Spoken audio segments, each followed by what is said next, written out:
Taking place 2 years after the events of Kamen Rider Kuga, the police start their own squad called the G3 Unit to combat future threats and invent a special suit with a Kamen Rider design on it, the G3 suit. Its operator is Hikawa Makoto, a police officer who is known as a hero from an incident in which its records are now top secret. One day, this new threat arrives, and the G3 unit is useless to stop it. However, Makoto's new allies come in the form of two new Kamen Riders, Agito and Gills. So, who are these men behind the masks? Agito is an amnesiac young man named Tsugami Shoichi who is being looked after by a professor and is being something of a maternal figure to the professor's son and his niece, and helps take care of things around the house and even has his own vegetable garden. Despite his condition, he is innocent in a childlike way and has a positive attitude. And whenever monsters attack innocents, he knows and he goes right into the action without questioning the fact that he has such amazing abilities. So, how does an amnesiac have a name, you ask?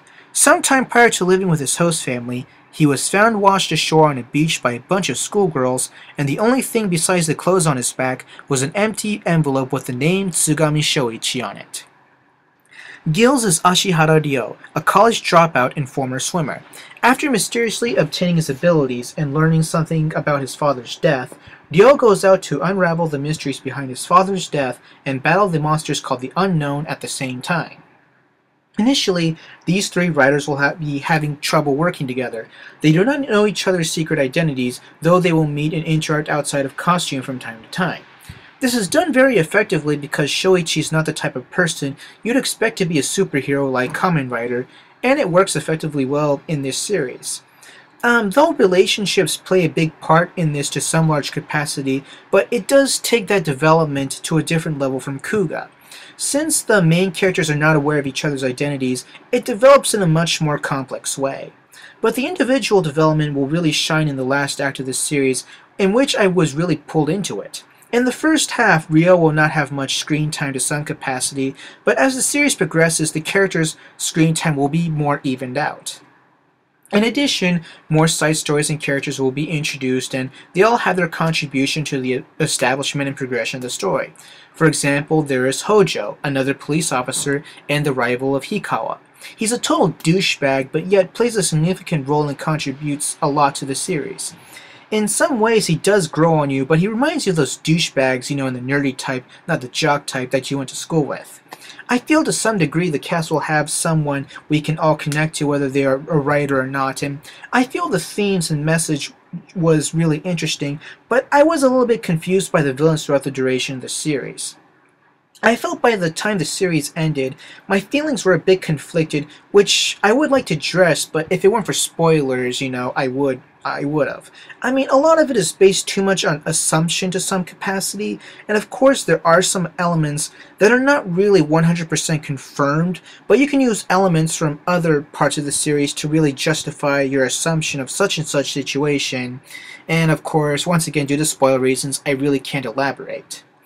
At first, I really had a hard time buying the main villain, but in some ways his presence did bring up valid points that I could understand, but I felt that he could have been given a bit more detail to his backstory, even though his identity, was something that was really far out there. But I still think, when you kind of consider all the other mythologies of the world, he could have had more explanation. And there were certain things I do question with what he did in the ending that didn't fully make sense to me. The villain does have a very valid motivation for what he does, but there was one aspect to his methods in the end that did not really make sense to me unless I really understood astronomy and astrology more. But the villain does a great job of addressing the moral and theme of the series. I would get more into my feelings, but of course, once again, spoilers for those who question like, oh, why do you feel this way? A main issue I have with this series is how it connects to Kamen Rider Kuga and takes place in the same universe. Kuga did a lot of interesting things in a realistic sense by going all CSI and Indiana Jones. Okay, that's not really realistic, but it kind of goes to a certain kind of detail in trying to understand, both the Grongi and Kuga. Agito does something that is more like Phoenix, right? Where you're going by assumptions and you have all the pieces to the puzzle, you just have to put them together. You think it's this, and based on this, but is it really this? I like the extent that Kuga went, but Agito doesn't take it as far as Kuga did. But of course, in some ways they are different, which I do have to acknowledge. But the fact that, they try to connect them is why I address this.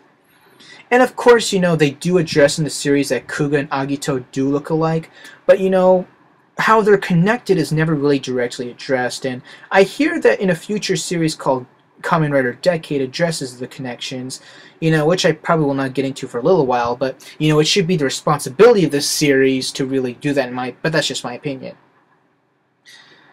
So connecting the series to Kuga, in my opinion, creates a ton of plot holes, but I think putting that aside, why the G3 unit exists, you don't really need any exposure to Kuga to watch Agito. I still say what really drives this series the most is certainly the characters.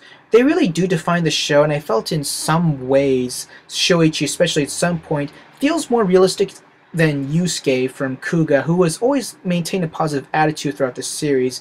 But I would get more into the comparison, but it would also be a spoiler. Ryo is more of the darker part of the series. He gets the short end of the stick every time, and I felt you could feel sorry for him. Like Shoichi, he has lost something, but he knows what he has lost, and as the series progresses, his character faces like the most adversity of all the main characters. Hikawa feels he has a lot to prove to his peers and to his rival Hojo that he's worthy of being the G3 operator. So the characters do have arcs that are alike, but they take different paths and they cross at times. So I leave the story and characters at an 8.25 out of 10. Because there are more characters in the mask this time, the action is more diverse, and Kuga, as I addressed, the action is more brawling oriented, and Yusuke was always trying to finish the fight.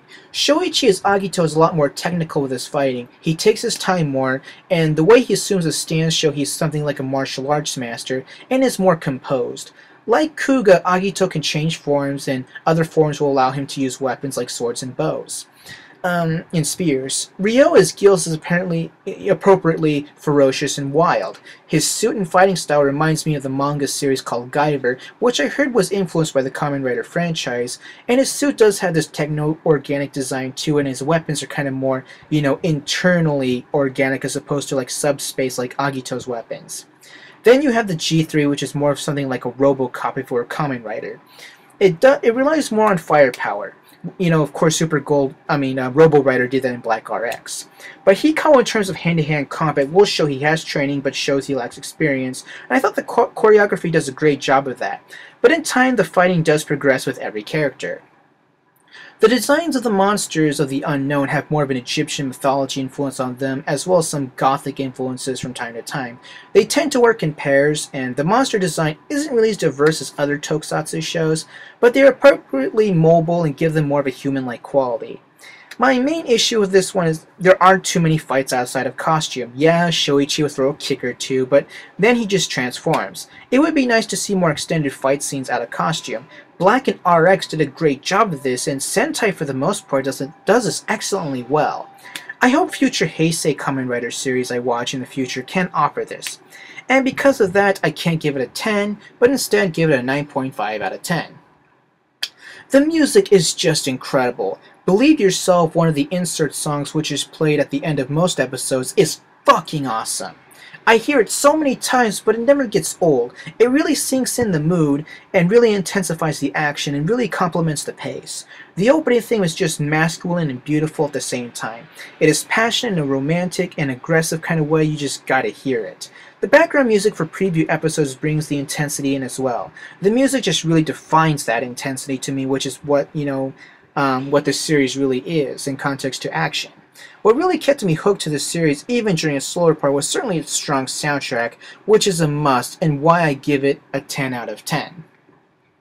Well, anyway, I felt this series was not exactly up to what I was hoping for after I watched Kuga, but I did, find it had its own distinct qualities, which I hoped I elaborated on in this review, effectively enough without getting the spoilers.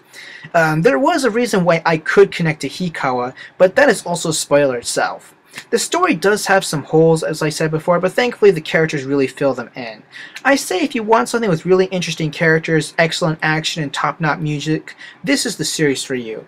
I'm still relatively new to Kamen Rider, so I will keep on watching it and see how they all compare.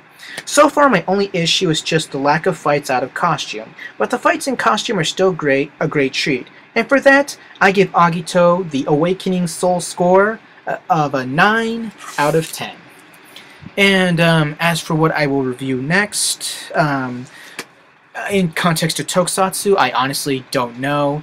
Maybe a Sentai series, maybe another Kamen Rider. And I have been looking to watching Metal Heroes for some time.